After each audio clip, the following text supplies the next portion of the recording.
Welcome, dear listener, to a tale woven from the threads of mystery and intrigue, where shadows conceal secrets and every clue whispers a challenge. Settle in, let the world fade, and join us in 1940s New York, where a cryptic puzzle awaits. If you'd like to share where you're listening from, or your favourite era for a mystery, drop it in the comments below. We'd love to hear from you. Now, let's begin. Chapter 1. The Urgent Summons. It was a crisp October night, the kind where the air bites just enough to keep you sharp but not enough to drive you indoors. I was in the office, the heart of Wolfe's brownstone pecking away at a typewriter that had seen better days. Reports of our last case, a messy affair involving a stolen diamond and a Broadway starlet, sprawled across the desk, their details blurring under the glow of the desk lamp. Upstairs, Nero Wolfe was in his sanctuary, the plant rooms, fussing over his orchids like a mother hen with a greenhouse of chicks. 10,000 blooms, each a testament to his obsession, thrived under his care, their colours a stark contrast to the grey of the city outside. The clock ticked toward 9, and I was halfway through a sentence when the phone jangled, shattering the quiet like a dropped beer bottle on a barroom floor. Pause. I snatched the receiver, expecting Saul Panzer or maybe Fritz with a grocery crisis. Instead, it was Inspector Kramer of Homicide, his voice rough as gravel and twice as grating. "Goodwin," he growled. "Get your fat genius down here. We've got a body in the subway, old tracks nobody's touched since the war started." I leaned back, smirking. Nero Wolfe, leave the brownstone. The man who hadn't stepped past his doorstep since VJ Day, unless a king's ransom or a national emergency was involved. "Kramer," I said, "you know Wolfe doesn't do field trips. Give me the details, and I'll see what I can do." He muttered something unprintable, but the urgency in his tone told me this wasn't just another corpse in a ditch. Pause for emphasis. Kramer spilled it. A man named Harold Vance pronunciation. Vance, a subway engineer turned recluse, found dead in a sealed-off section of the 42nd Street station. Not just any section, mind you. Tracks abandoned after a flood in 42, bricked up like a tomb. Vance's skull was caved in, blood pooling on the rails, the murder weapon likely a crowbar or some blunt tool. This scene was hidden behind a wall nobody should have breached, discovered by a night watchman spooked by strange noises. "No wallet, no clear ID at first," Kramer said, "but we found a note in his pocket. Meet me at the ghost platform, midnight. Signed, E." I scribbled it down, my pulse quickening. A ghost platform, that was new, even for New York. Pause.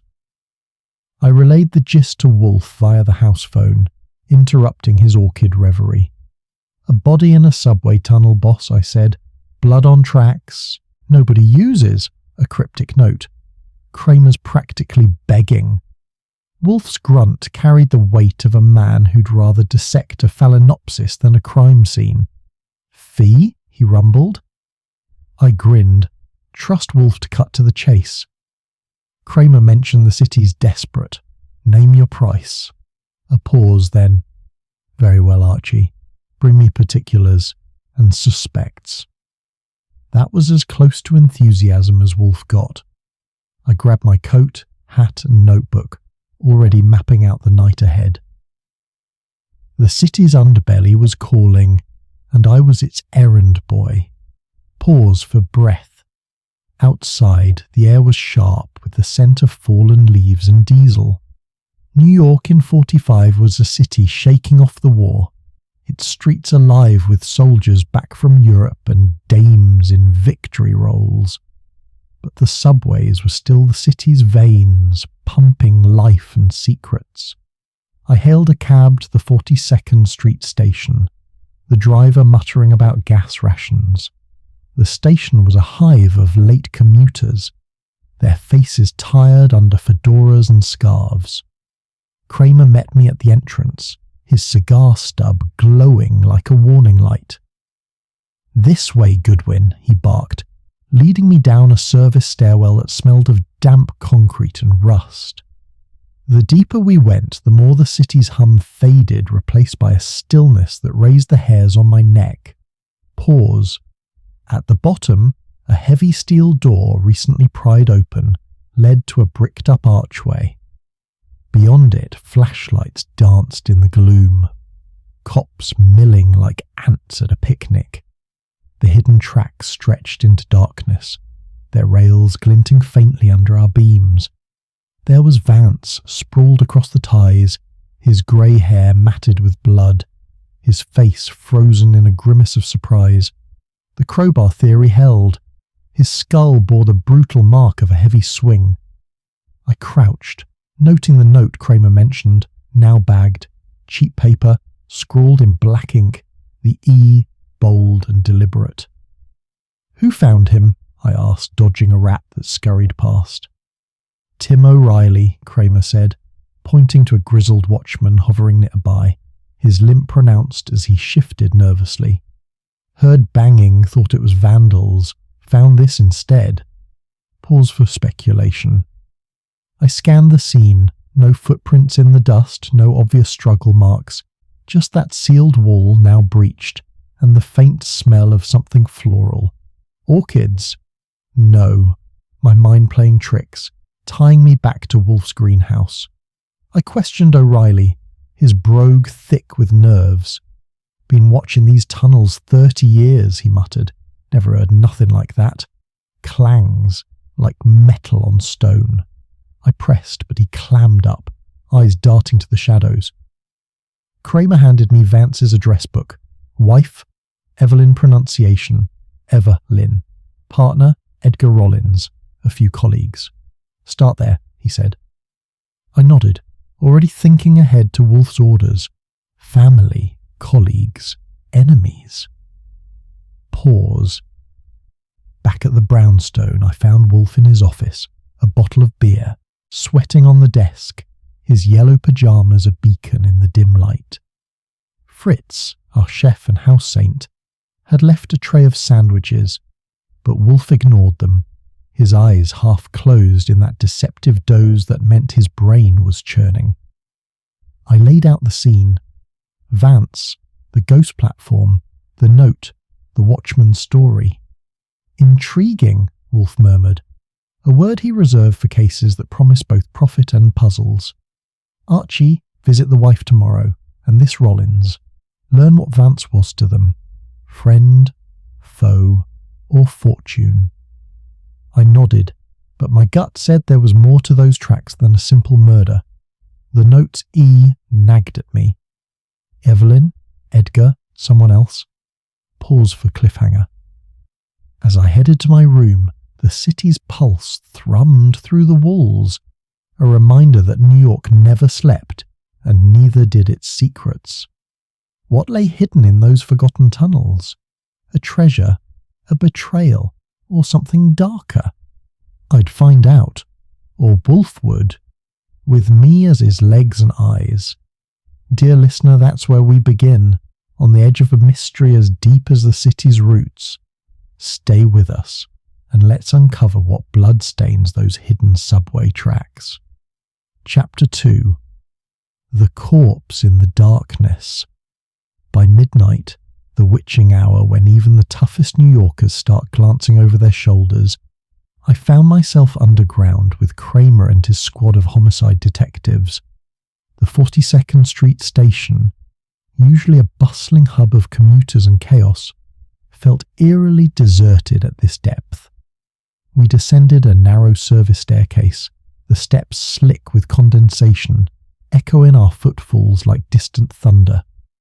Kramer led the way, his broad shoulders hunched against the damp chill, his cigar long extinguished but still clamped between his teeth. "Watch your step, Goodwin," he grumbled, as if I needed reminding in this labyrinth of rust and forgotten iron. Flashlight beams sliced through the thick dust, casting long shadows that danced like phantoms on the cracked walls. The air was heavy, laced with the metallic tang of old rails and the faint rot of abandonment. Pause. We reached the sealed-off section, a bricked-up entrance that looked like it hadn't been touched since the pharaohs. But tonight it was breached, a jagged hole where bricks had been hastily removed, debris scattered like bones from a grave. Beyond it lay the hidden tracks, abandoned after that catastrophic flood in 42, when wartime rains turned the tunnels into rivers. The city had sealed them up, deeming them unsafe, but someone had other ideas. I stepped through, my shoes crunching on gravel, and there he was. The victim, Harold Vance pronunciation, Vance, sprawled awkwardly across the ties. He was a man in his late 50s, his once neat engineer's overalls now stained with grime and worse. His skull was caved in on the left side, a brutal depression that spoke of a savage blow, likely from a crowbar or some heavy tool scavenged from the tunnels themselves. Blood had payphone in the station, the receiver sticky from who knows what. Boss, it's Vance, engineer type, bashed with a crowbar, note signed E, hidden tracks, ghost platform. Wolfe's voice came through, deep and measured, like a bass fiddle in a quiet room. Archie procure suspects, family, wife, perhaps children, colleagues from his subway days, enemies, debts, rivalries. His first order, as predictable as his beer schedule. And the scent, any anomalies. I paused. Had he read my mind? Down there, amid the dust and decay, I'd caught a whiff of something floral, delicate, out of place. Orchids? No, impossible. Wolfe's greenhouse was miles away. Nothing solid, boss. Imagination, probably. He harumphed. Imagination is the foe of deduction. Report fully tomorrow. Click. Pause. Returning to the scene, I grilled O'Reilly further while the medical examiner poked at the body. Did Vance come down here often? O'Reilly shrugged. Not that I knew, but folks whisper about treasures in these old tunnels. Lost during the flood. Prohibition stashes, maybe. Treasures. That added a layer. Kramer overheard, snorting. Fairy tales, Goodwin. But Vance was poking around archives lately, blueprints, old maps. I made a note. Check city records. As the body was bagged and carted away, the bloodstain lingered. A dark Rorschach on the tracks. The air thickened with mystery. That floral hint, teasing again. Was it perfume? Residue from Vance's clothes? Or my mind linking it to Wolfe's obsessions? The night wore on, Kramer's team wrapping up, sealing the area with tape. I lingered, flashlight probing corners, a scrap of fabric caught on a nail, torn from a coat.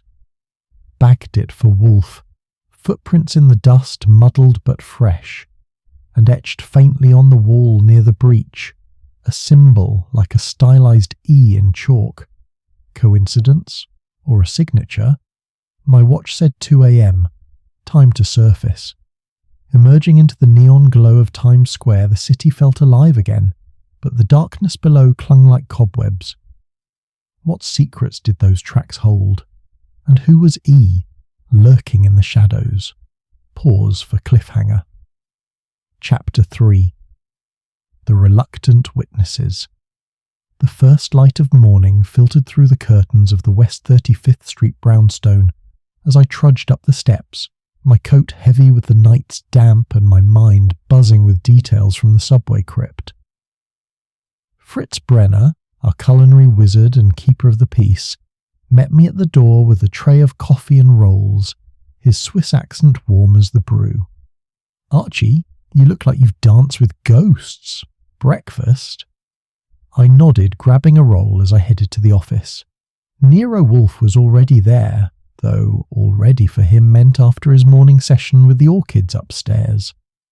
He sat in his custom reinforced chair behind the massive desk, a bottle of beer foaming gently beside him, his bulk a monument to gastronomic excess and intellectual prowess. At 1/7 of a ton, he filled the room, like a dirigible in a hangar. "Report," he commanded, his voice a rumble that could loosen plaster. Pause. I sank into my own chair, notebook in hand, and laid it out methodically, just as he liked. Harold Vance, subway engineer, retired post-flood, bashed in the head with what looks like a crowbar in those sealed tracks. Note: meet at Ghost Platform, midnight, signed E. Watchman O'Reilly found him, heard noises. Floral scent in the air. Odd, but maybe nothing. Scrap of fabric, chalk mark like an E on the wall. Wolfe's eyes, small and sharp in his vast face, narrowed as he sipped his beer. "Suspects, Archie. Commence with the intimates." I flipped pages. "Wife, Evelyn Vance pronunciation, Eva Lynn. Lives in a modest apartment in Brooklyn Heights. Then Edgar Rollins, his business partner in some contracting firm, bidding on post-war subway expansions, and Tim O'Reilly, the watchman, with a limp from the trenches and a chip on his shoulder about modern meddlers ruining the old lines." Wolfe grunted approval. "Motives. Excavate them. Begin with the widow." Pause for emphasis. I polished off the coffee and hit the streets by 9, the city awakening with the clatter of milk trucks and newsboys hawking headlines about Truman and the bomb. Brooklyn Heights was a ferry ride away, the East River choppy under a grey sky. Evelyn Vance's building was pre-war charm, with the doorman who eyed my fedora suspiciously before buzzing me up. She answered the door in a silk robe, her hair pinned in victory rolls, her face pale but composed, like a starlet who'd forgotten her lines but remembered her poise. Mid-40s, elegant in a way that spoke of better days, with eyes that held more shadows than the subway. "Mrs. Vance, Archie Goodwin, working with Nero Wolfe. About your husband." She ushered me in, her movements graceful but guarded, offering tea from a silver service that looked heirloom. The apartment was tidy, books on engineering stacked beside fashion magazines, a mix of his world and hers. Pause. We settled in the parlour, sunlight slanting through lace curtains. "I'm sorry for your loss," I started, standard opener. She nodded, dabbing at dry eyes with a handkerchief. "Harold was distant lately, obsessed with those old tunnels, said he was researching for a book, but I knew better." I leaned forward. "Better how?" She hesitated, glancing at a photo on the mantel. Them on their wedding day, him beaming, her radiant. "He mentioned discovering something valuable down there. Artifacts from the flood, perhaps. Wouldn't say more. We argued. He stormed out last night." "Valuable?" That echoed O'Reilly's treasure whispers. I pressed gently, charming as I could. "Anyone he mentioned? A partner? Maybe Edgar Rollins?" Her lips tightened. "Edgar? They were thick as thieves on those bids. But Harold distrusted him lately. Said Edgar cut corners. Motive there? Greed in the contracting game?" As I jotted notes, she added, "And that watchman, O'Reilly. He called Harold once, ranting about trespassers." Interesting. Pause for speculation. Leaving her apartment, the air crisp with autumn leaves swirling, I felt eyes on me. A shadow ducked into an alley across the street. A tail? I doubled back casually, but they vanished into the crowd. Someone didn't want me sniffing around. Who? Evelyn's doing? Or another player? I shook it off and headed to Rollins' office in Midtown, a sleek setup in a skyscraper shadowing Grand Central. Edgar Rollins was slick as oil, mid-50s, in a pinstripe suit that screamed success, his desk cluttered with blueprints and contracts. He greeted me with a firm handshake and a salesman's smile, but his eyes were wary. Wolfe's man? Terrible about Harold. We were partners for years. I sat eyeing the model subway car on his shelf. Partners in what exactly? He leaned back. Post-war expansions, miles of new track. Harold handled designs, either bids, big money from the city. Pause. I cut to it. Heard he found something in those old tunnels. Valuable? Rollins' smile faltered. He mentioned rumours. Lost cargo from the flood. Gold bars, maybe, from bootleggers. Laughed it off, but he was digging archives. Gold bars? That upped the ante. Enemies? He shrugged. Competitors, sure, and that O'Reilly.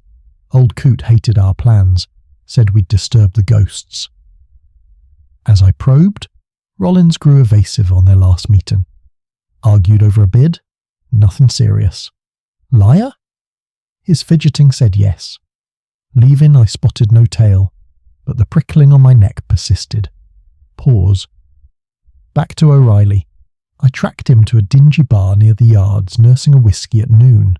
His limp was pronounced as he shuffled to a booth, his face a map of scars and suspicion. What now, Flatfoot? I bought him another drink. Vance, you found him. Any beef? He scowled. Meddler, like the rest, poking where he shouldn't. Pressing, he admitted knowing Vance from union days. He wanted access to sealed areas. I warned him off. Why warn? Dangerous. Floods weakened him. But his eyes shifted. Grudge from the war? O'Reilly clammed up, muttering about valuable nothings. Pause. By afternoon I phoned Wolfe from a booth. Boss, Evelyn says valuable discovery. Rollins hints gold. O'Reilly warns off. Tail on me after Evelyn's. Wolfe's voice. Assemble motives. Confrontation tomorrow. Evening found me typing reports.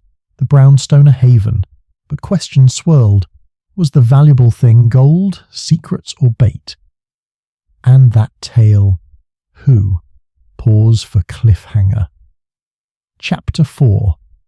Clues in the archives. Dawn broke over New York like a hesitant witness, casting long shadows across the awakening streets as I set out for the city archives. It was the morning after my rounds with the suspects, my head still ringing with their half-truths and veiled hints. The brownstone had been quiet when I left, Fritz bustling in the kitchen with preparations for Wolfe's breakfast, eggs in black butter sauce no doubt, and the boss himself ascending to his plant rooms for the ritual communion with his orchids. I'd briefed him briefly over late-night beer, the valuable discovery Vance chased, the gold rumours, the watchful shadow tailing me. Archives, Archie, he'd intoned. Blueprints, records, correspondences. Unearth the subterranean secrets. So here I was, coffee in hand from a corner cart, navigating the bustle of Manhattan toward the municipal building, a behemoth of stone that housed the city's bureaucratic heart. The air was crisp, laced with the scent of roasting chestnuts from vendors, a reminder that autumn's grip tightened even as war's echoes faded. Pause. The archives were buried in the basement levels, fittingly subterranean for a case rooted in hidden tracks. I flashed my credentials. Wolfe's name opened doors like a skeleton key, and was ushered into a cavernous room lined with metal shelves groaning under the weight of ledgers, maps, and files from decades past. The archivist, a bespectacled gent named Mr. Hargrove, peered at me over wire rims, his voice a whisper suited to the dust-moted air. Subway records, you say? Pre-1942 flood? Follow me. He led me to a section marked IRT lines, abandoned projects, where yellowed blueprints sprawled across a long table like ancient scrolls. I unrolled the first, dated 1932, schematics of the 42nd Street extension, showing tunnels snaking under Times Square, complete with a storage vault tucked away like a forgotten pocket. That vault, Hargrove murmured, was used during Prohibition. Rumours of smuggling tunnels connecting to speakeasies above. Smuggling? That aligned with the gold bar's whisperings. Perhaps liquor fortunes hidden and lost in the flood. Pause for emphasis. I pored over the diagrams, my flashlight, borrowed from the subway scene, illuminating faded ink. Cross-sections revealed the ghost platform, a relic of expansion plans halted by the Depression. Notes in the margins scrawled in an engineer's hand, vault sealed post-flood, contents unknown. Vance had been here, Hargrove confirmed it. Mr. Vance visited last week, copied several of these, seemed excited, muttered about lost payloads. Payloads? Not just gold, maybe wartime shipments diverted during blackouts. I photographed the blueprints with my pocket camera, the clicks echoing softly. Digging deeper, I found personnel files, Vance's record, exemplary until retirement. Rollins listed as partner on multiple bids, including one for reclaiming flooded lines. A memo caught my eye. Dispute with Watchman T. O'Reilly, unauthorized access 1943. O'Reilly again, guarding more than tunnels? Pause. Shifting to correspondence, I unearthed letters between Vance and city officials. One from 1944. Vance proposing to survey the sealed tracks for historical artifacts, requesting access keys, denied citing safety. But a handwritten note attached. Proceed discreetly, ER. ER, Edgar Rollins, or someone else? My pulse quickened. This smelled like collusion. Another file. Evelyn Vance's name popped up in a society clipping, her attending a fundraiser for subway veterans, O'Reilly among the honorees, connections tightening like a noose. As I rifled through, a faint floral whiff teased my nostrils again, that orchid-like scent from the crime scene. Here, in the archives? I sniffed a blueprint. Nothing. Imagination or a planted clue. Pause for speculation. Hours melted away in the windowless room, my notes filling pages with timelines and links. Vance's last archive visit, 3 days before death, check and flood reports from 42. Those detailed, massive water ingress, sweeping away equipment and rumoured cargoes. A newspaper clipping tucked in, mystery flood claims valuables, bootlegger hoard suspected lost. Gold bars indeed, from a notorious rum runner who'd used the vaults, but a post-war angle, whispers of Nazi sympathisers hiding assets in neutral spots during the war. Could Vance have stumbled on that? Profitable, dangerous. I pocketed copies, tipping Hargrove generously. Wolfe's expense account covered such niceties. Emerging into midday sun, the city thrummed with taxis and pedestrians, but my mind was underground. Pause. En route home, I detoured to a phone booth, relaying fines to Wolfe. Blueprints show vault. Vance sought access, denied, but perhaps aided by ER. Gold rumours confirmed, prohibition or wartime, floral scent again. Wolfe's harumph carried approval. Assemble them all here tomorrow evening. Confrontation is requisite. His classic move. Gather suspects in the office. Let egos clash under his gaze. And Archie. Vigilance. The tale. Right, I'd shaken it earlier, but caution reigned. Back at the brownstone, Fritz greeted with lunch. Shad Row finds herbs, a Wolfe favourite I'd share vicariously. Upstairs, Wolfe descended from orchids, settling with beer as I presented photocopies. The vault boss, perfect for hiding, Vance discovered it, planned exploitation. He nodded, fingers tented. Motives crystallise. Greed for Rollins, protection for O'Reilly, perhaps inheritance for Evelyn. Pause, but a surprise awaited in my coat pocket. slipped there unnoticed in the archives? A subway token, vintage 1940, etched faintly with E.R. Edgar Rollins, or a red herring planted to mislead? I showed Wolfe. His eyes gleamed. Provocative, include it in tomorrow's tableau. Afternoon waned as I typed reports. The clack of keys a rhythm to my thoughts. The token's weight in my hand felt like a challenge. Who'd planted it? Hargrove? A lurking figure? Evening brought rain, pattering against windows like impatient fingers. Wolfe dined alone, Fritz's duckling with cherries, while I grabbed a bite at a diner, mulling clues. Back home, sleep eluded, dreams of tunnels and bloodstained tracks. Pause for cliffhanger. Dear listener, the archives yield fragments of a larger mosaic. Speculate below. Is ER the key or a diversion? Forward to Chapter 5's Gathering Storm. Pause for dramatic effect. Chapter 5. The Gathering Storm. Evening draped Manhattan like a velvet curtain.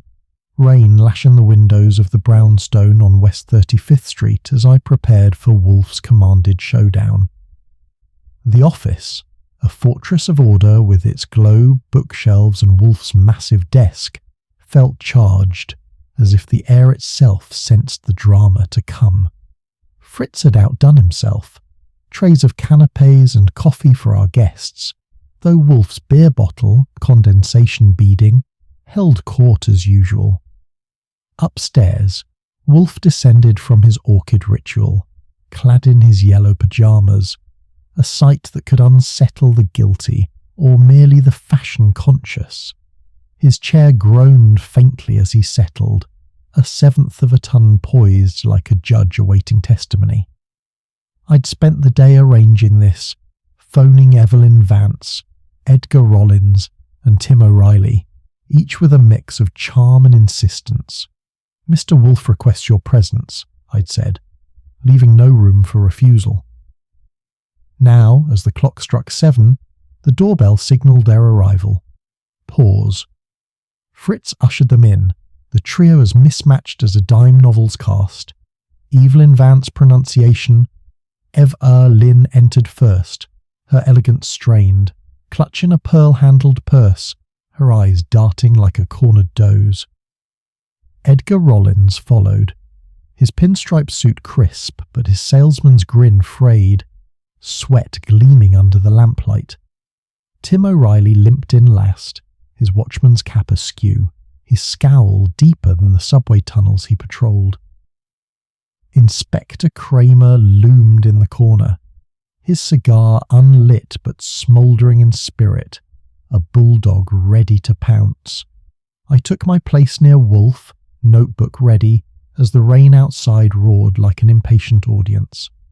"Ladies and gentlemen," Wolfe began, his voice a velvet hammer, "someone among you killed Harold Vance for what he unearthed in those forgotten tracks." Evelyn gasped softly. Rollins protested with a scoff. O'Reilly's fist clenched. Pause for emphasis. Wolfe leaned forward, eyes sweeping the room. Mr. Vance was bludgeoned on the ghost platform, lured by a note signed E. His discovery, artifacts, perhaps gold, perhaps wartime secrets, spurred greed, fear, or vengeance. I watched reactions. Evelyn's fingers twisted her pearls. Rollins adjusted his tie. O'Reilly stared at the floor. I laid out the clues for effect, holding up the photocopied note. "Meet me at the ghost platform. Midnight." Then the subway token, its ER etching glinting under the light. "This was slipped into my pocket yesterday," I said, eyeing Rollins. "Stolen," he snapped too quick. "I reported it missing last month." Evelyn's gaze flickered to him, then away. O'Reilly muttered, "Fancy tricks don't mean nothing." But his eyes lingered on the token, a crack in his gruff facade. Pause for speculation. Wolfe sipped his beer, letting tension simmer. "Mrs. Vance, Your husband spoke of a valuable find. Elaborate. Evelyn hesitated, voice low. Harold was obsessed, said it could change our lives. He wouldn't share details, only that it was hidden where no one looked. Rollins jumped in, unprompted. He meant gold, Wolfe. Rumrunner stashes from the flood. We discussed it as partners. His eagerness smelled of desperation. O'Reilly snorted. Gold? Fairy tales? Vance was poking where he shouldn't, disturbing my tunnels. Wolfe's eyes narrowed. And you, Mr. O'Reilly, warned him away. Why? The watchman shifted, his limp exaggerated. Them tracks are dangerous. Flood rot, cave-ins. But his voice wavered, and I caught a whiff of that floral scent again, faint from Evelyn's direction. Her perfume, or coincidence? Pause. The room crackled with accusations, each suspect deflecting like boxers in a ring. I tossed in another clue per Wolfe's nod, the blueprint note with EI initials, found in the archives, suggesting Vance had help accessing the vault. Rollins paled. Not me. Anyone could use those initials. Evelyn's hand trembled. O'Reilly gripped his chair. Kramer growled, Get to the point, Wolfe. But Wolfe, unruffled, was building his case, letting their nerves fray. Outside, thunder rolled, a fitting underscore to the mounting chaos. Then, without warning, the lights flickered and died, a blackout plunging us into darkness. A woman's scream, Evelyn, cut through the void, followed by a deafening crack. A gunshot! Pause for cliffhanger. The room froze, breaths held in the pitch black. My hand reached for the .38 in my shoulder holster, instincts sharp from years dodging trouble. Nobody move, I barked, fumbling for my flashlight. The beam snapped on, revealing faces pale as ghosts. Evelyn clutching her purse, Rollins half standing, O'Reilly slumped with a grimace. The generator hummed, bless Fritz's foresight, and lights flickered back. O'Reilly clutched his arm, blood seeping through his sleeve, a grazing wound. Who fired? Kramer roared, his service revolver out. On the floor, near the desk, an antique pistol, ivory-handled from Vance's own collection, kept in a locked case upstairs, smuggled in tonight, or hidden earlier. Wolfe, calm as a Buddha, examined it without rising. Curious, he murmured, a theatrical diversion. Pause. I frisked each suspect, finding nothing but Evelyn's purse held a silver earring, shaped like an E, matching the note's style. Care to explain? I asked. Her voice shook. It's just jewellery, a gift from Harold years ago. Too convenient? Rollins pointed at O'Reilly. He's the shooter. Tried to silence us, O'Reilly snarled. Lies! I was hit! But his wound was shallow, almost staged. Wolfe's gaze pinned them all. The shot was meant to disrupt, not kill. Someone fears exposure. I caught Evelyn and Rollins exchanging a glance. Fleeting, but loaded. Lovers? Conspirators? Wolfe leaned back. Archie, return to the tunnels tomorrow.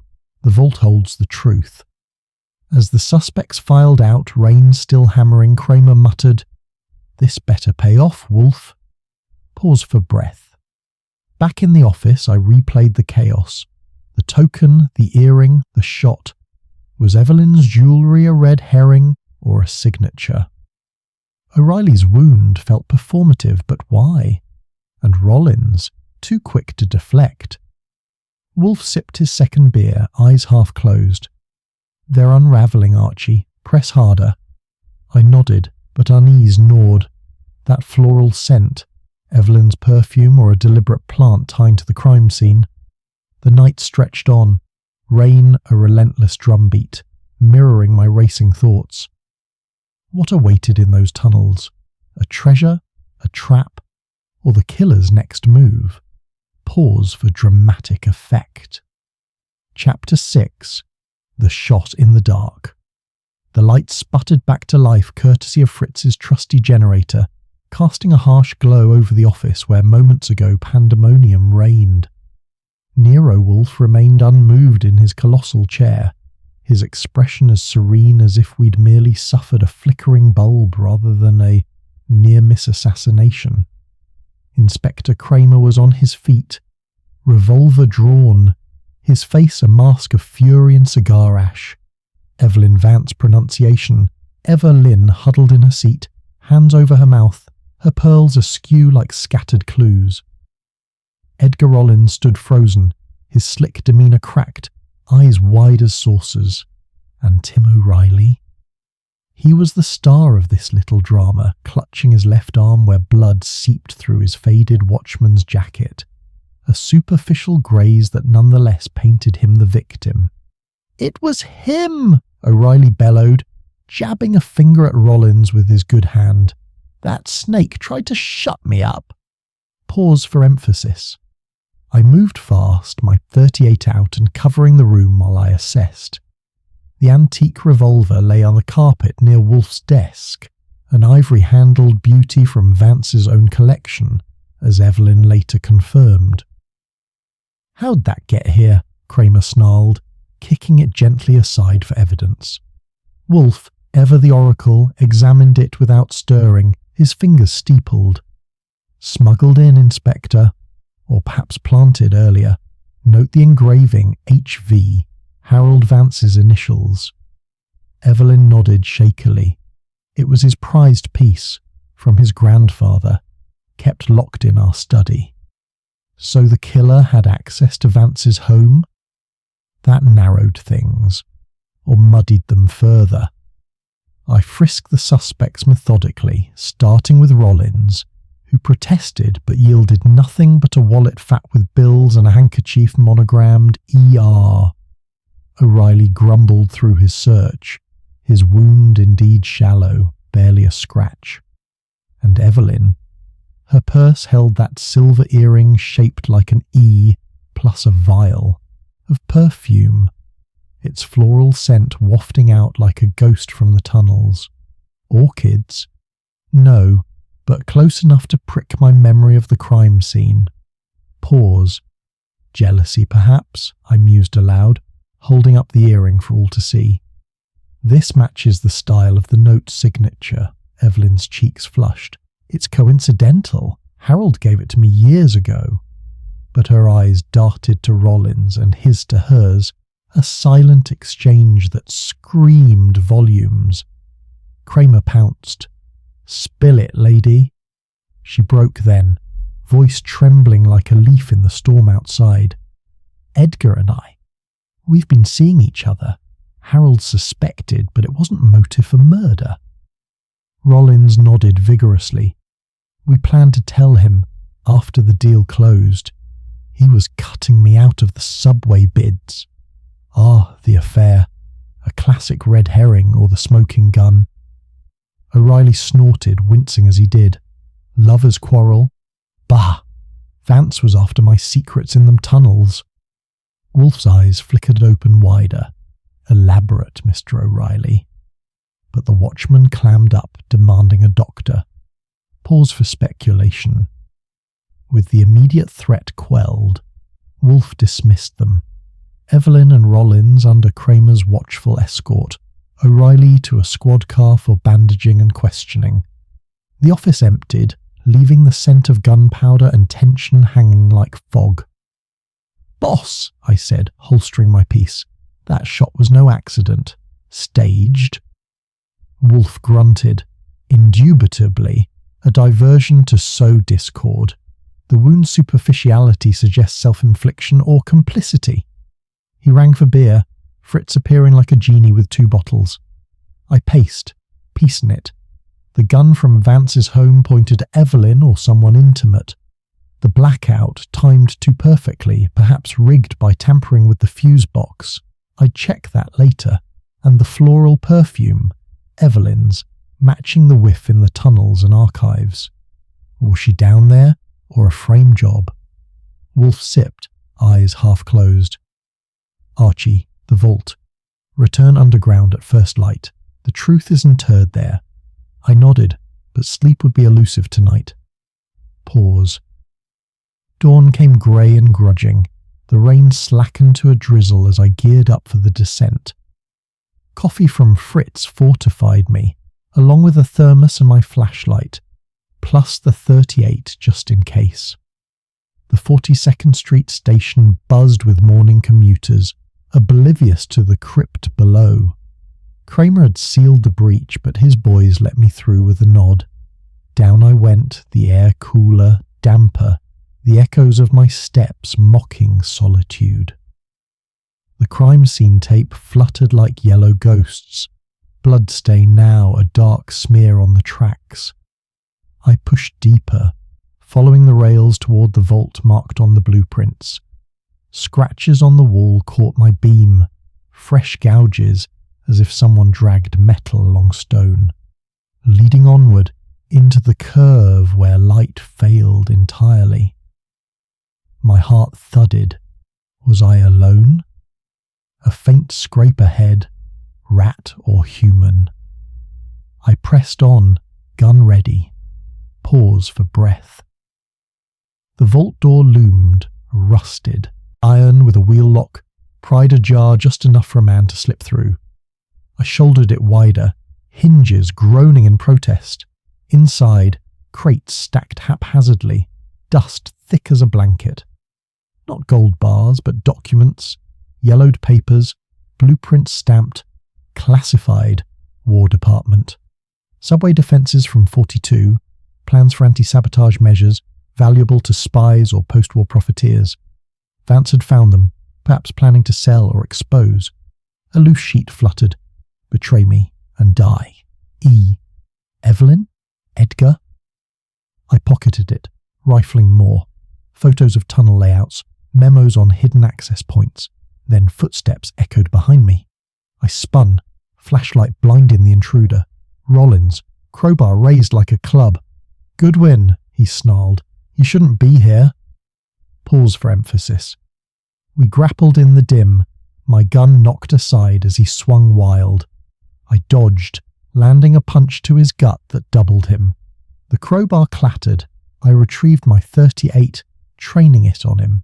"Talk, Rollins. Why follow me?" He gasped, defiance crumbling. "O'Reilly framed me. That shot last night. His doing to point at me. He's the one who sealed the vault years ago, guarding these docks for a payoff." "Payoff? From whom? Black marketeers?" I cuffed him with my belt, improvised but effective, and dragged him topside, phoning Kramer from a booth. The pieces swirled, affair as smokescreen, documents as motive, shot as misdirection. But who pulled the trigger? Pause for speculation. Back at the brownstone by noon, I laid it out for Wolfe over lunch. Fritz's veal cutlets with tomato sauce. Chapter 7. The Vault's Secret. The morning after the office showdown was a grey smear, the drizzle outside mirroring my mood as I prepared to return to the 42nd Street station. Fritz had fortified me with a breakfast of scrambled egg and brioche, his Swiss cheer a balm against the case's weight. At the brownstone, Nero Wolfe was in his plant rooms, fussing over his orchids, leaving me to report the night's chaos. Rollins' attack, his claim that Tim O'Reilly framed him, the wartime documents hinted at in the vault. "Boss," I'd said over the house phone, "Rollins says O'Reilly's guarding something big down there." Wolfe's grunt carried the weight of skepticism. "Verify, Archie. The vault's contents will illuminate motives, and beware, your tale persists." The memory of that shadow trailing me from Evelyn's apartment nagged like a bad tooth.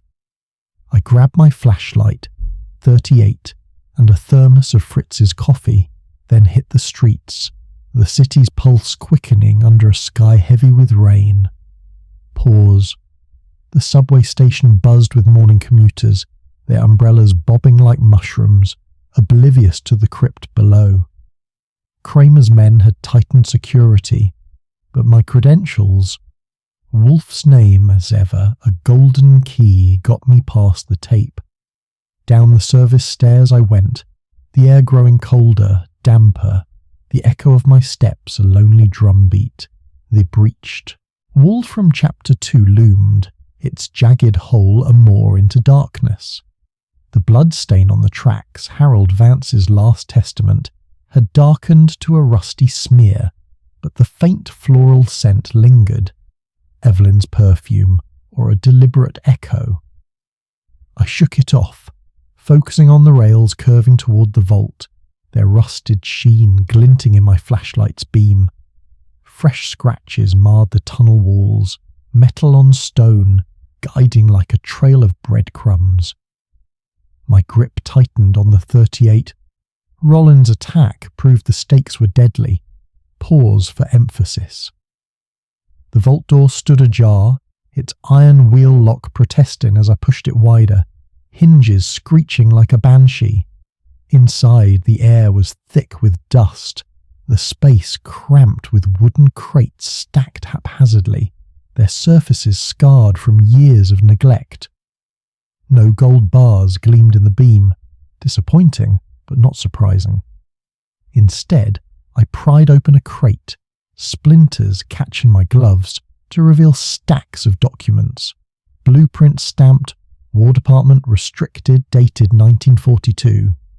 Subway defense plans, barricades, anti-sabotage routes, hidden exits for wartime evacuations.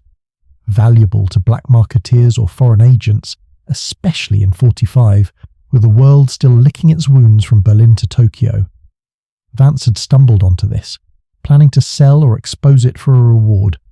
A loose sheet slipped free, fluttering like a confession. Betray me and die. E. Evelyn, Edgar, or another player. My pulse quickened. This was the motive's heart. Pause.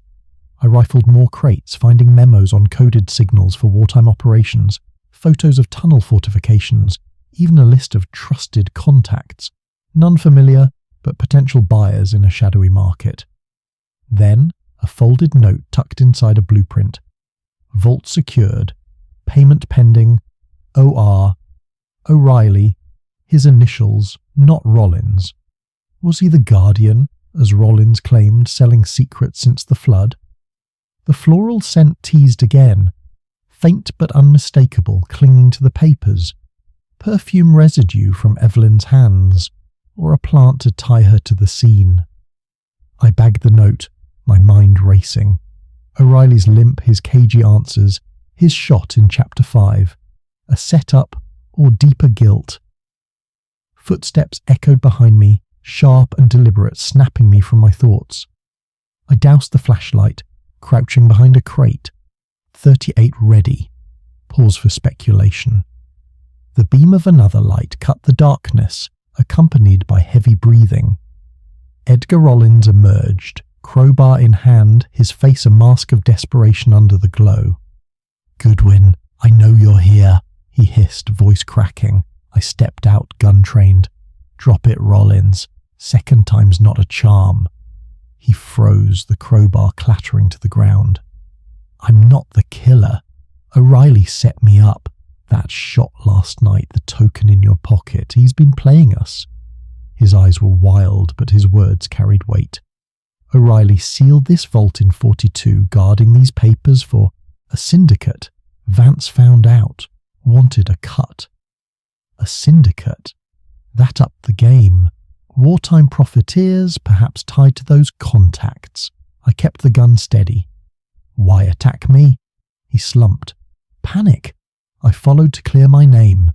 O'Reilly's the one you want." I cuffed him with my belt again, dragging him toward the exit. Pause. Topside, I handed Rollins to Kramer's men, who were none too pleased at another tunnel escapade. In a phone booth, I relayed to Wolfe, "Boss, vault's full of wartime defense plans, hot stuff for spies. Note with OR, O'Reilly, not Rollins. He claims a syndicate's involved." Wolfe's voice was a low rumble. "Intriguing. O'Reilly's role clarifies. Assemble again tonight, Archie. We approach the denouement. Back at the brownstone, Fritz greeted with a lunch of grilled kidneys, which I savoured while typing reports. Wolfe joined me, beer in hand, his eyes gleaming with the hunt's thrill. The documents explain Vance's death, greed or betrayal, but the shot, the perfume, diversions. I nodded, the pieces swirling like dust in the vault. Evelyn's affair with Rollins, the earring, the perfume, red herrings, or threads to tug. Pause for breath. Afternoon faded into evening, the rain returning with a vengeance, hammering the brownstone like a jury's verdict. I checked the fuse box. No tampering, suggesting the blackout was a city glitch, not sabotage. But the antique pistol nagged. How'd it get from Vance's study to Wolfe's office? Evelyn had access, but so did anyone close enough to steal. O'Reilly's greys felt staged, his accusations against Rollins too convenient. And that floral scent, Evelyn's perfume, confirmed by her vial. But why in the vault? Had she been there, or was it planted to frame her? Wolfe was upstairs planning the evening's confrontation, while I wrestled with questions. The syndicate hint opened a new layer. Were we chasing one killer, or a network? Pause for cliffhanger. Chapter 8. Red Herrings. Unravelled evening settled over West 35th Street like a shroud, the rain a relentless drumbeat against the brownstone's windows as I prepared for another showdown. Fritz had the office ready. Coffee, sandwiches and a fresh bottle of beer for Wolfe, whose bulk filled his custom chair like a monument to reason. The air was thick with anticipation, the kind that precedes a storm's breaking point. Wolfe descended from his orchids, his yellow pyjamas a jarring note of calm in the charged atmosphere. I'd spent the day coordinating. Evelyn Vance pronunciation, Evia Lynn. Edgar Rollins and Tim O'Reilly were summoned again, their reluctance palpable over the phone. Inspector Kramer had insisted on joining, his cigar already fouling the air as he took his usual corner perch. The clock struck 8, and the doorbell heralded their arrival, each suspect a puzzle piece waiting to be placed or discarded. Pause. Evelyn entered first, her elegance frayed, a navy dress replacing her pearls but not her nervous glances. Rollins followed, his suit rumpled from a night in Kramer's custody, his salesman's charm dulled to a grimace. O'Reilly limped in last, his arm bandaged from the graze in Chapter 5, his scowl deeper than the tunnels he guarded. Wolfe surveyed them, his eyes like twin searchlights cutting through fog. "Ladies and gentlemen," he intoned, voice heavy with finality, "the blood on the hidden subway tracks demands truth. One of you wielded the crowbar that ended Harold Vance's life." Evelyn's hand fluttered to her throat. Rollins shifted uneasily. O'Reilly's jaw tightened. I stood by, notebook ready, the room a pressure cooker of guilt and deflection. Pause for emphasis. Wolfe leaned forward, his chair creaking faintly. "Let us dismantle the diversions. The token etched ER, planted in Archie's pocket to implicate Mr. Rollins. The gunshot last night, a theatrical ruse, its wound too shallow for sincerity." He gestured to me. I produced the token, its faint engraving glinting. Rollins protested. "I told you stolen." Wolfe ignored him, turning to O'Reilly. "Your injury, sir? Self-inflicted?" O'Reilly growled. "Nonsense. Someone fired at me." But his eyes flickered, betraying nerves. I tossed in the next clue, the note from the vault. "Betray me and die. E." Evelyn paled. My earring was no signature. I loved Harold. Her voice cracked, but Wolfe was unmoved. "The affair with Mr. Rollins," he said, "a convenient smokescreen. You knew nothing of the vault's contents, Mrs. Vance." She nodded, tears brimming. Pause. Wolfe sipped his beer, letting silence press the suspects. The documents, wartime defence plans, were Vance's discovery. Valuable to profiteers, deadly to betrayers. Mr. O'Reilly, you sealed that vault in 42, yes? O'Reilly's face reddened. Part of my job, flood damage. But Wolfe's gaze was relentless.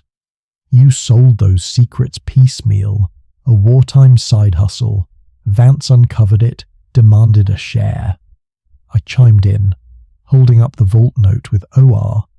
Your initials, O'Reilly, not Rollins.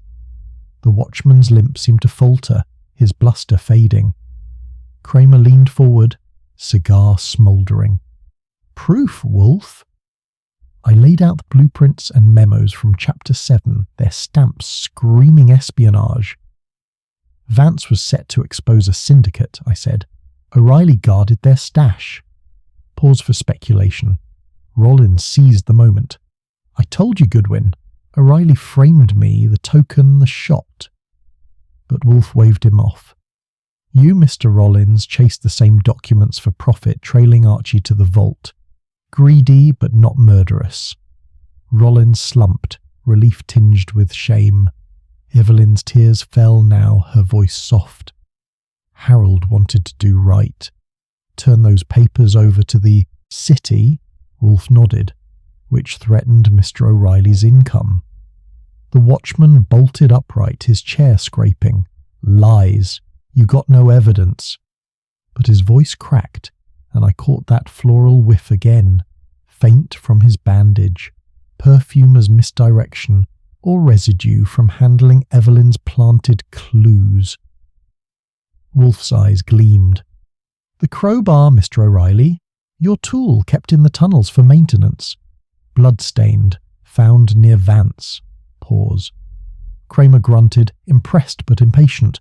You saying O'Reilly's our man? Wolfe tented his fingers. Indubitably. The limp, a fiction to garner sympathy, confirmed by war record showing no injury. The notes E, your middle name Emmett, per personnel files. The blackout shot, a diversion to cast suspicion elsewhere. O'Reilly's face contorted, a trapped animal's snarl. You can't prove nothing. But Wolfe was relentless. Vance met you at midnight, lured by your note, seeking his cut. You struck in rage, sealing his fate as you once sealed the vault. The room stilled, rain outside the only sound. O'Reilly lunged for the door, but Kramer was faster, tackling him with a thud that shook the floorboards. You're done, old man, Kramer growled, cuffs clicking. Pause for breath. As Kramer hauled O'Reilly out, Evelyn wept openly. Her grief real or performative? I couldn't tell. Rollins slunk away, muttering about ruined deals. Wolfe leaned back, satisfied. Another beer opened with a hiss. Fee inspector as discussed. The city's secrets are safe. I scribbled notes. The case's edges sharpening but not fully resolved. The floral scent. Evelyn's perfume on the note, perhaps planted by O'Reilly to frame her. And the syndicate. Did O'Reilly act alone, or were bigger players still in the shadows? The documents hinted at a network, names I'd need to chase. Wolfe caught my look. Patience, Archie. One killer suffices for tonight. But my gut said we'd missed a thread, a shadow behind the shadow. Chapter 9. The Climactic Confession. The rain had eased to a murmur outside the West 35th Street brownstone, but inside Wolfe's office the atmosphere crackled with the tension of a storm about to break. Inspector Kramer had O'Reilly pinned against the wall, cuffs glinting under the lamplight, the watchman's face a twisted mask of defiance and defeat. Evelyn Vance sat rigid in her chair, her hands clasped in her lap, tears tracing silent paths down her cheeks. Edgar Rollins hovered nearby, his earlier bluster gone, replaced by a sigh of tentative relief as he eyed the scene. Nero Wolfe, ensconced in his massive chair like a judge on high, fixed O'Reilly with a glare that could wilt steel. The red leather chair, usually reserved for clients, now held the suspect. O'Reilly slumped into it, his bandaged arm a badge of his failed diversion. Fritz lingered in the doorway, ever the silent sentinel, ready with more beer or bandages as needed. Pause. Wolfe's voice rolled out, deep and measured, each word a hammer strike. Mr. O'Reilly, Emmett Timothy O'Reilly to be precise, you will confess. The evidence encircles you like the tunnels you once patrolled. O'Reilly's eyes darted, his limp forgotten in the moment, his brogue thick with venom. You got nothing, fat man. Just fancy talk and guesses. But sweat beaded on his brow, betraying the crack in his armour. I leaned against the desk, notebook in hand, ready to capture the spill. Kramer loosened his grip slightly, but his bulldog jaw set firm. Talk, O'Reilly. Wolfe's got you dead to rights. The watchman shifted, wincing at his wound, a graze that now seemed as phony as his war stories. Pause for emphasis. Wolfe tented his fingers, his eyes never leaving O'Reilly's. Let us recapitulate for clarity. In 1942, the flood sealed those tracks, but not before you stashed the War Department documents, defense plans ripe for sale to the highest bidder. A syndicate, perhaps remnants of wartime opportunists, paid you to guard and dole them out. O'Reilly's face paled, but he held silent. Harold Vance, poking for treasures, gold rumours you yourself spread as cover, discovered the vault. He confronted you, demanding a share, threatening exposure to the authorities. Evelyn gasped softly, her hand to her mouth. My Harold, he wanted to do right by the city. Wolfe nodded faintly. Indeed, but greed warped the meeting. Pause. I interjected, holding up the threatening note from the vault. This, betray me and die. E, your middle initial, Emmett. You lured Vance to the ghost platform at midnight under pretense of negotiation. O'Reilly snarled. Lies? That could be anyone's. E! But his voice wavered. Rollins chimed in, voice steady now. You framed me with the token, etched my initials to throw suspicion, Wolfe harumphed. Precisely.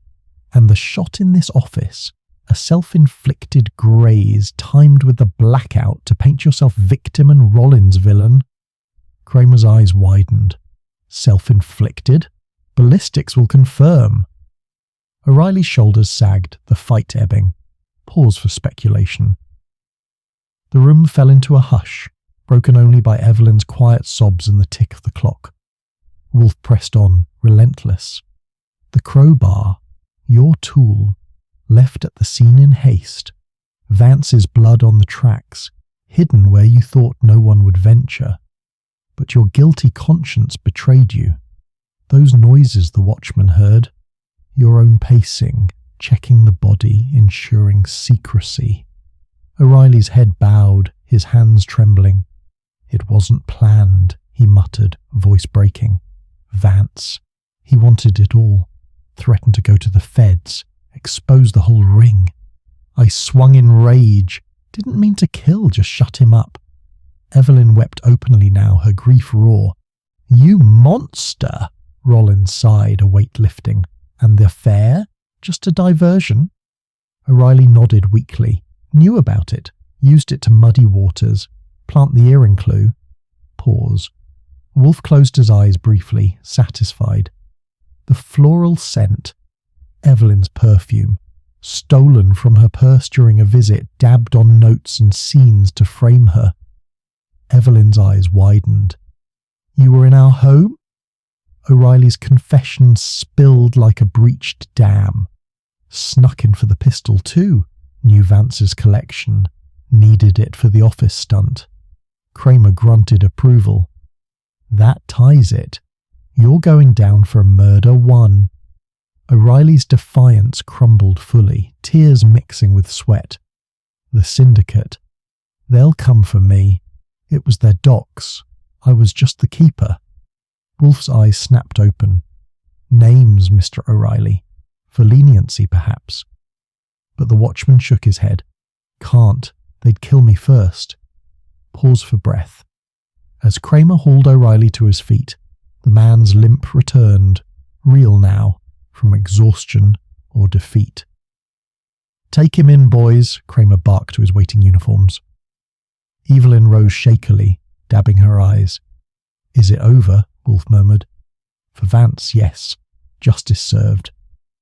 Rollins escorted her out, his arm supportive, the affair's shadow lingering but irrelevant now. Kramer lingered, cigar relit. Good work, Wolfe. The city owes you.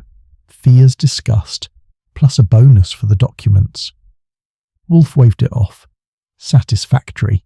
Archie will invoice. The inspector departed, leaving the office to Wolfe and me. Pause. I poured myself a glass of milk, Wolfe's vice rubbing off, and sank into my chair. Boss, the syndicate, loose end, Wolfe's eyes half closed. Kramer's domain now. Our commission was Vance's murder. But I pondered. Those memos hinted at bigger fish, names redacted but traceable. Had O'Reilly been a pawn, or the kingpin? The floral perfume tied neatly, but the wartime ring smelled of deeper conspiracy. Wolfe retreated to his orchids, murmuring about human folly, while I typed the report, the keys a rhythmic close to the case. Yet, as night deepened, questions nagged, like echoes in those hidden tunnels. Pause for a cliffhanger. Chapter 10. Resolution in the brownstone morning light filtered through the curtains of the West 35th Street brownstone, casting a golden hue over the office where last night's drama had unfolded. Fritz Brenner bustled in the kitchen, the aroma of fresh coffee and bacon wafting like a promise of normalcy after the storm. Nero Wolfe was already at his desk, though already meant post-orchid session upstairs. Sipping his beer, a newspaper spread before him like a conquered battlefield. At 1/7 of a ton, he commanded the room without effort, his small eyes scanning headlines of post-war reconstruction and lingering Axis trials. I sat at my typewriter, pecking out the final report on Harold Vance's murder, my fingers dancing over keys worn from countless cases. The confession had come hard, but O'Reilly's break under Wolfe's glare was textbook. Greed, betrayal, a swing of the crowbar in rage. Justice served, but the syndicate's shadow nagged like a splinter under the skin. Pause. Inspector Kramer had carted O'Reilly downtown last night, the watchman's defiant snarl fading into the rain-slicked streets. By dawn, word came via phone. O'Reilly was booked for Murder 1, the wartime document secured in evidence lockers, earning the city's gratitude, and Wolfe's fee, plump as a Christmas goose.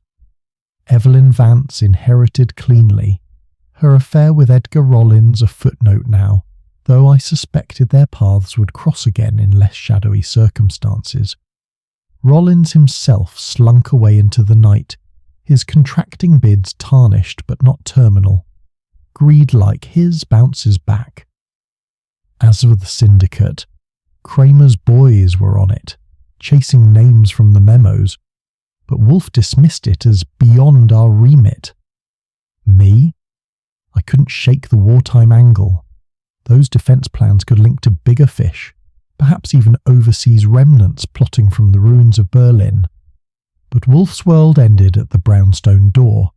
Mine stretched to the city's edges. Pause for emphasis. I finished typing, the report a neat stack of carbons, and slid it across to Wolfe. All wrapped, boss. O'Reilly's motive, protecting his syndicate payday. Vance wanted in, threatened exposure. Boom! Crowbar to the skull. Wolfe grunted, folding the newspaper. Satisfactory, Archie. Human folly as ever. Greed burrowing like a mole in the dark. He rang for beer. Fritz appearing with 2 bottles, foam perfect as always. I declined, opting for milk instead, a nod to Wolfe's quirk. The floral scent, clever plant, using Evelyn's perfume to frame her. Wolfe's eyes twinkled. Elementary misdirection. O'Reilly's access to the Vance home sealed his fate. We sat in companionable silence. The case's echoes fade in like subway rumbles. Pause. But quiet never lasts in New York. The phone jangled mid-morning. Kramer, his gravelly voice laced with reluctant praise. Wolfe, your hunch paid off. O'Reilly's cracking wider, named a couple low-level syndicate boys, wartime profiteers fencing docks to foreign buyers. We'll round 'em up, Wolfe harumphed. Expected. Fee includes the bonus, Kramer chuckled. Yeah. City's safer thanks to you. Click, I grinned. Another notch, boss. He waved it off, retreating to his orchids, murmuring about Phalaenopsis hybrids. Me? I filed the report, savouring the win. Vance avenged, secrets unearthed, blood on the tracks accounted for. Pause for speculation. Afternoon brought loose ends. Evelyn phoned, voice steady now. Mr. Goodwin, thank you. Harold can rest. I assured her the inheritance was clear. No syndicate ties. To her. Rollins sent a telegram. Terse thanks, hinting at future business. The shark circling new waters. As for O'Reilly, headlines buzzed. Subway watchman charged in engineer slaying. Wartime secrets exposed. The city moved on, its veins pulsing with trains and dreams, but I pondered the deeper tunnels, those unmapped, where syndicates lurked. Was O'Reilly the end, or a thread to pull? Wolfe would say closed case. My gut whispered otherwise. Pause. Evening found the brownstone in its rhythm. Fritz's dinner, roast pheasant with truffles, a Wolfe favourite, served in the dining room, conversation light on orchids and gastronomy, heavy on avoidance of the case. Wolfe abhorred shop talk at table, so I obliged, but my mind wandered to the ghost platform, Vance's crumpled form, the cryptic E. Post-dinner, Wolfe to his books, me to the radio, jazz soothing the day's residue. Sleep came easy, dreams free of tunnels for once. Pause for breath. By next morning the fee arrived. Check from the city, bonus included, enough to fund Wolfe's orchids for months. I deposited it. The bank teller wide-eyed at the sum. Back home, life resumed. Reports filed, orchids tended, New York a tad safer, but mysteries never truly end. They hibernate, waiting for the next summons. Dear listener, that's the resolution of blood on the hidden subway tracks. A killer caught, secrets surfaced, justice in the brownstone's glow. What do you think? Did O'Reilly act alone? Or was there a shadow syndicate pulling strings? Speculate in the comments. If this tale kept you riveted, like, subscribe, and join us next time for more Nero Wolfe mysteries. Until then, keep your eyes open in the dark. New York's underbelly never sleeps. Pause for dramatic effect.